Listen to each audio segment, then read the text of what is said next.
L'obiettivo principale è quello di essere sempre più competitivi nel mercato internazionale attraverso trend e strategie più attuali per i nuovi modelli di accoglienza. Si parla ora di internet e web e soluzioni innovative per cavalcare l'onda del cambiamento. Il settore degli albergatori è sempre più difficile, la crisi ha poi influito non poco sul turismo, che però ora è pronto a rilancio. Così oggi oltre 500 albergatori si sono ritrovati a Jesolo per il primo Hospitality Day del Veneto. Da una giornata come questa mi aspetto soprattutto di trovare un motivo di crescita e di sviluppo per l'azienda. I clienti non guardano più dépliant né pubblicità, ma si informano sul web. Noi siamo convinti che la Regione del Veneto, oltre a essere regione leader di destinazione, di prodotto per numero di presenza a livello nazionale, possa conquistare anche una leadership culturale, professionale in questo settore. 32 seminari formativi, 60 consulenti provenienti da tutta Italia all'insegna della formazione e del confronto. Una giornata di confronto tra tutti gli operatori per restare veramente armati, motivati ad affrontare una stagione 2015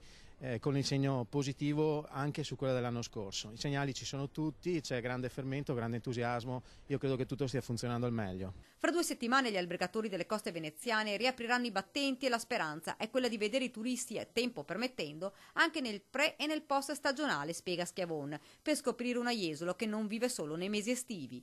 Presente all'Hospitality Day anche il Teatro La Fenice che propone una rete fra gli operatori del settore per una proposta sempre più competitiva. Proprio una rete, cioè la logica di essere qui è fare rete tra gli albergatori, il teatro e le altre eventualmente attività culturali della nostra città, partendo dal presupposto che è un qualcosa, un'entità, un'attività che è al servizio dell'economia della nostra regione.